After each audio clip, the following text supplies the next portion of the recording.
Tense chart. अब तक आपको टेंस के सारे वीडियो दिए जा चुके हैं, यानी टेंस सारे पढ़े जा चुके हैं। सारे टेंस पढ़ने के बाद टेंसों की समरी टेंस चार्ट के रूप में दे रहा हूँ, ताकि सारे टेंस आपको बहुत सरलता से याद हो सके। और इस टेंस चार्ट से आप सारे टेंस आसानी से याद रख पाएंगे, कभी भूलेंगे नहीं। इस प्रकार का एकदम सरल पैटर्न है इसमें।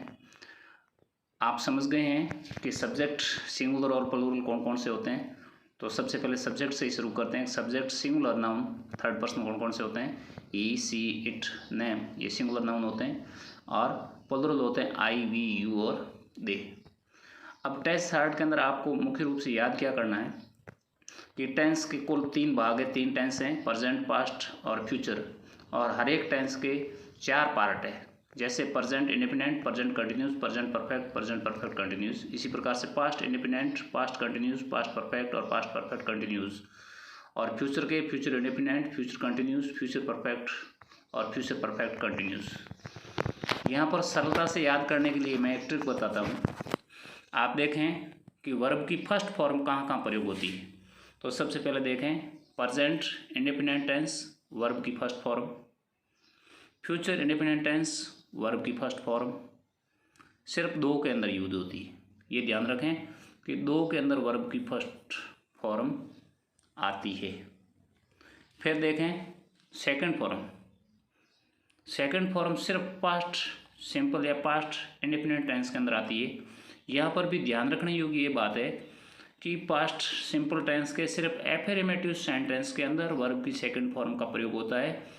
नेगेटिव या इंट्रोगेटिव नेगेटिव इंट्रोगेटिव के अंदर वर्ब की फर्स्ट फॉर्म आती है। यहाँ देखें, नेगेटिव होगा, इंट्रोगेटिव होगा या नेगेटिव इंट्रोगेटिव होगा, यानी जहाँ पर डिड लगेगा तो डिड के साथ वर्ब की फर्स्ट फॉर्म आएगी। यानी वर्ब की सेकंड फॉर्म सिर्फ पास्ट इंडिपेंडेंट या पास्ट सिंपल के एफर्मेटिव सेंटेंस में काम आती है, और वर्ब की सेकंड फॉर्म किसी भी टेंस में काम नहीं आती है। अब देखें वर्ब की आईएनजी फॉर्म, यानी फर्स्ट फॉर्म के साथ आईएनजी।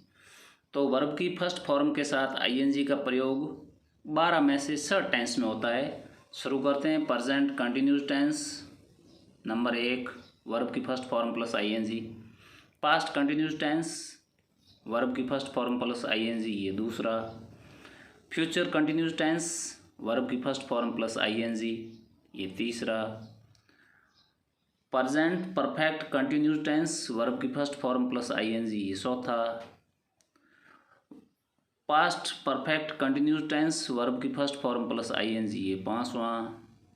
और future perfect continuous tense verb की फर्स्ट फॉर्म प्लस आईएनजी, ये 6ठा। यानी 6 टेंस ऐसे हैं जिसके अंदर वर्ब की फर्स्ट फॉर्म प्लस आईएनजी आती है। अब 3 टेंस है, प्रेजेंट परफेक्ट, पास्ट परफेक्ट और फ्यूचर परफेक्ट, ये 3। इन तीनों के अंदर वर्ब की थर्ड फॉर्म आती है। तो ये थी वर्ब की फॉर्मों के बारे में। अब देखते हैं अपन कि सब्जेक्ट सिंगुलर है तो हेल्पिंग वर्ब कौन से टेंस में क्या आती है। सब्जेक्ट प्लूरल हो तो वर्ब की हेल्पिंग वर्ब क्या आएगी, यानी उस टेंस के अंदर कौन सी हेल्पिंग वर्ब आती है। सबसे पहले शुरू करते हैं प्रेजेंट इंडिपेंडेंट टेंस से। तो प्रेजेंट इंडिपेंडेंट टेंस में सब्जेक्ट सिंगुलर होने पर, क्या होने पर? सब्जेक्ट सिंगुलर होने पर, ऊपर देखें, सब्जेक्ट सिंगुलर होने पर वर्ब की फर्स्ट फॉर्म के साथ एस या ईएस लगता है। अगर वाक्य इंट्रोगेटिव है, नेगेटिव है या नेगेटिव इंट्रोगेटिव है तो उसके अंदर एक क्वेश्चनकर्ता के साथ डज हेल्पिंग वर्ब आएगी और प्लूरल सब्जेक्ट के साथ डू हेल्पिंग वर्ब आएगी। और जहाँ पर डू और डज का प्रयोग होगा वहाँ पर चाहे सब्जेक्ट सिंगुलर हो चाहे प्लूरल हो, वर्ब की फर्स्ट फॉर्म के साथ ईएस नहीं लगेगा। अब है present continuous tense. Present continuous tense में singular subject he, she, it के साथ वर्ब की हेल्पिंग वर्ब आएगी इज, और प्लूरल सब्जेक्ट होने पर हेल्पिंग वर्ब आएगी आर। और सिर्फ आई एक ऐसा सब्जेक्ट है, ये ध्यान रखने योग्य बात है इसमें, ये आई एक ऐसा सब्जेक्ट है जो प्रेजेंट कंटिन्यूस टेंस में अलग उसके लिए हेल्पिंग वर्ब आती है एम और किसी के लिए नहीं आती, सिर्फ आई के लिए आती है। अब देखते हैं प्रेजेंट परफेक्ट टेंस। यहाँ पर सिंगुलर सब्जेक्ट होने पर हैज़ और प्लूरल होने पर have. Present perfect continuous tense में सिंगुलर सब्जेक्ट होने पर हैज़ बीन और प्लूरल सब्जेक्ट होने पर हैव बीन। यहाँ पर सेंस और फॉर दो चीज़ें और काम में आती है। सेंस का प्रयोग पॉइंट ऑफ टाइम यानी निश्चित समय बिंदु दिया हुआ तो होगा, और फॉर का प्रयोग पीरियड ऑफ टाइम के लिए होगा। अब है पास्ट टेंस, तो यहाँ पर वर्ब की सेकंड फॉर्म एफर्मेटिव सेंटेंस के लिए, और बाकी तीनों सेंटेंस यानी पास्ट सिंपल कहें या पास्ट इंडिपेंडेंट टेंस कहें, उसमें नेगेटिव, इंट्रोगेटिव और इंट्रोगेटिव तीन प्रकार के वाक्यों के अंदर डिड हेल्पिंग वर्ब आएगी, और जहाँ पर डिड आता है वहाँ पर वर्ब की फर्स्ट फॉर्म का प्रयोग होता है। अब है पास्ट कंटिन्यूस, यहाँ पर सिंगुलर सब्जेक्ट होने पर वाज हेल्पिंग वर्ब आएगी और प्लूरल सब्जेक्ट होने पर वर हेल्पिंग वर्ब आएगी। पास्ट परफेक्ट के अंदर वर्ब की थर्ड फॉर्म तो है ही, और हेल्पिंग वर्ब आएगी हैड, चाहे सब्जेक्ट सिंगुलर हो चाहे प्लूरल हो, कोई फर्क नहीं पड़ता। इसी प्रकार से पास्ट सिंपल के अंदर देखें तो डिड हेल्पिंग वर्ब आएगी, नेगेटिव, इंट्रोगेटिव और नेगेटिव इंट्रोगेटिव के अंदर सब्जेक्ट का कोई फर्क नहीं है, चाहे सिंगुलर हो चाहे प्लूरल, सबके साथ डिड लगेगा। इसी प्रकार से पास्ट परफेक्ट कंटिन्यूस टेंस के अंदर वर्ब की फर्स्ट फॉर्म के साथ आईएनजी है, और हेल्पिंग वर्ब हैड बीन है। यहाँ पर भी हैड बीन सिंगुलर और प्लूरल दोनों सब्जेक्ट के साथ आएगी, कोई फर्क नहीं पड़ता। यहाँ पर पॉइंट ऑफ टाइम के लिए सेंस और पीरियड ऑफ टाइम के लिए फॉर का प्रयोग होगा। फ्यूचर टेंस में सब्जेक्ट आई और वी होने पर सेल आएगा, और बाकी सारे सब्जेक्ट के लिए सेल आएगा। फ्यूचर टेंस के अंदर सिंगुलर सब्जेक्ट प्लूरल सब्जेक्ट का लफड़ा नहीं है। यहाँ ध्यान ये रखना है कि आई और वी होगा तो उसके साथ हेल्पिंग वर्ब सेल आएगी, और बाकी सारे सब्जेक्ट चाहे सिंगुलर है चाहे प्लूरल सब के साथ विल का प्रयोग होगा। फ्यूचर कंटिन्यूस टेंस के अंदर आई और वी के साथ सेल भी और बाकी सारे सब्जेक्ट के साथ विल भी हेल्पिंग वर्ब आएगी। फ्यूचर परफेक्ट टेंस के अंदर आई और वी के साथ सेल है, और फ्यूचर परफेक्ट टेंस के अंदर बाकी सारे सब्जेक्ट के लिए विल हैव का प्रयोग होगा। और फ्यूचर परफेक्ट कंटिन्यूस टेंस में आई और वी के साथ सेल हैव बीन और बाकी सारे सब्जेक्ट के साथ विल हैव बीन का प्रयोग होगा, और सिंस पॉइंट ऑफ टाइम के लिए और फॉर पीरियड ऑफ टाइम के लिए आएगा। तो अब ध्यान ये रखना है, परीक्षा में आप ध्यान रखें बिल्कुल ही कि सेकंड फॉर्म का प्रयोग तो सिर्फ एक पार्ट सिंपल के एफर्मेटिव सेंटेंस में होता है। अगर एफर्मेटिव सेंटेंस नहीं है तो सेकंड फॉर्म को तो आप भूल ही जाएं। फर्स्ट फॉर्म का प्रयोग प्रेजेंट सिंपल और फ्यूचर सिंपल के अंदर होता है। फर्स्ट फॉर्म में प्रेजेंट सिंपल के अंदर वर्ब की फर्स्ट फॉर्म में एस ए एस जुड़ता है अगर वाक्य एफर्मेटिव है तो, और एफर्मेटिव नहीं है बाकी किसी प्रकार के तीनों प्रकार के वाक्य है तो डू और डज आएंगे हेल्पिंग वर्ब के रूप में, और वहाँ पर वर्ब की फर्स्ट फॉर्म के साथ एस ए एस नहीं लगेगा। बस इतनी सी बातें हैं, बाकी कुछ खास है नहीं।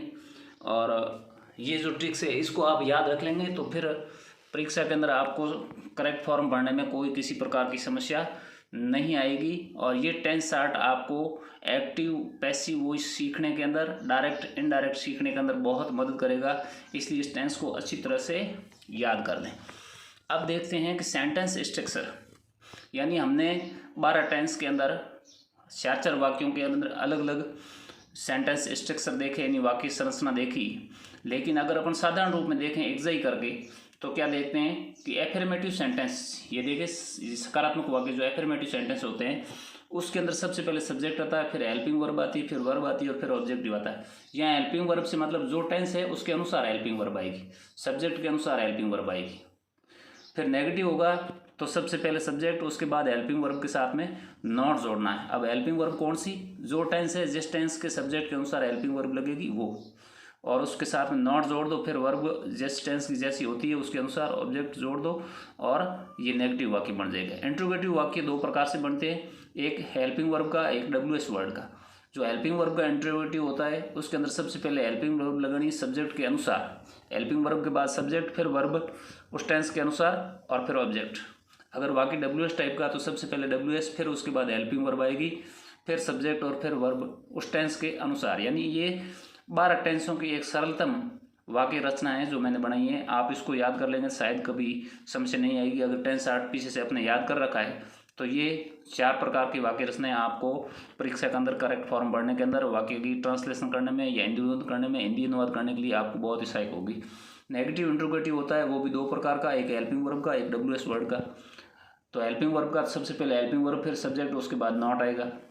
अगर WH टाइप का तो सबसे पहले WH टाइप, वर्ड आएगा, फिर हेल्पिंग वर्ब, फिर सब्जेक्ट और उसके बाद नॉट और फिर वर्ब और फिर ऑब्जेक्ट। इस प्रकार से ये टेंस आर्ट आपको परीक्षा में बहुत मदद करेगा। इसको आराम से पढ़ करके याद कर लीजिए और इतना सब करने के बाद इस वीडियो को लाइक कीजिए, अपने दोस्तों में शेयर कीजिए ताकि वो भी टेंस आर्ट याद रखें, और इस चैनल को सब्सक्राइब कर लीजिए ताकि आपको मैं नई वीडियो समय पर आपको मिलते रहें। जय हिंद।